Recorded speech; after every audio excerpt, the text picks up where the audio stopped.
ওয়াফা, আজকে কি রান্না করছো? আজকে আজকে আমি মাছের মাথা দিয়ে মুগের ডাল রান্না করব, দেখবি? হ্যাঁ, কই দেখাও। ঠিক আছে, দেখ। প্রথমে আমি মুগের ডালগুলোকে ভালো করে শুকনো খোলায় ভেজে নিলাম এবং তারপর সেগুলোকে সিদ্ধ করে নিলাম এবং তারপর আমি কাঁচা মাছগুলোতে নুন হলুদ মাখানো ছিল সেই মাছগুলো আমি কড়াইতে দিয়ে ভেজে নিলাম এবং এক একটি করে 3টে মাছের মাথা টোটাল আমি ভেজে নিলাম। এবার দেখ, তারপর আমি কড়াইতে শুকনো লঙ্কা এবং জিরে এবং কয়েকটি গোটা গরম মশলা ফোড়ন দিলাম।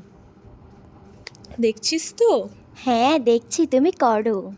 ঠিক আছে, এবং তারপর পেঁয়াজগুলো আমি দিয়ে দিলাম এবং পেঁয়াজ দেওয়ার পর হালকা বাদামি রং যেই হয়ে যাবে পেঁয়াজের, তারপর দিয়ে দিতে হবে ওতে কেটে রাখা টুকরো টুকরো করে টমেটোগুলো।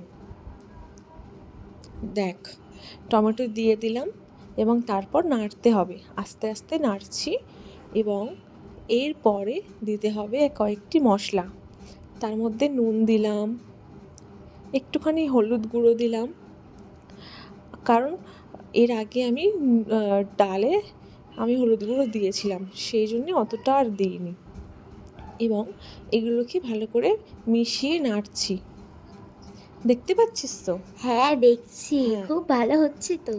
এরপরে আমি দিয়ে দিলাম আদা রসুন বাটা এবং এরপরে আমি যেটা দেবো সেটা হচ্ছে লঙ্কার গুঁড়ো। এখানে অনেকে কাশ্মীরি লঙ্কার গুঁড়ো অ্যাড করে, কিন্তু আমি এখানে কাশ্মীরি লঙ্কার গুঁড়ো দিচ্ছি না, যেহেতু এটা ডাল। তো এটাকে একটু হলুদ দেখালেই ভালো লাগে, তাই না? হ্যাঁ। এবার তারপর আমি মাছের মাথাগুলো, দেখ, ভেজে রাখা মাছের মাথাগুলো হালকা করে হাতে ভেঙে নিচ্ছি। খুব গুঁড়ো গুঁড়ো করলে কিন্তু একদমই ভালো লাগবে না, তাই জন্য আমি হালকা হালকা করে মাছের মাথাগুলো ভেঙে নিচ্ছি এবং তারপরে একটুখানি মশলা দিয়ে ভালো করে নেড়ে দিলাম এবং নাড়ার পর সামান্যতম পানি দিয়েছি, যাতে তলায় ধরে না লাগে। কী রে, কেমন লাগছে? খুব তো ভালো লাগছে, কখন যে খাওয়ার টাইমটা আসবে। এই বাবা! হ্যাঁ, তো আমি এখানে সামান্য পানি দিয়েছি এবং পানিটা একটু হালকা যখন পানিটা শুষে নেবে, তারপরে সিদ্ধ করে রাখা ডালগুলো দিয়ে দিলাম।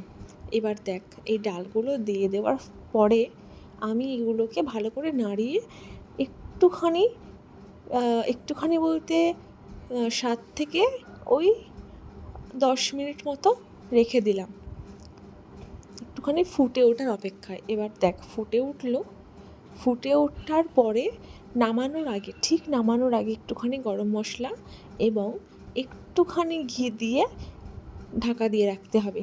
তার ফলে স্মেলটা এত সুন্দর হবে না! আমার তো দেখেই লোভ লেগে যাচ্ছে। বাবা, কথায় আছে না, গন্ধে অর্ধভোজন। তোরও কি তাই হচ্ছে নাকি? হ্যাঁ রে। সত্যি? তাহলে খেয়ে বলবি কিন্তু সবাইকে কেমন লাগলো এবং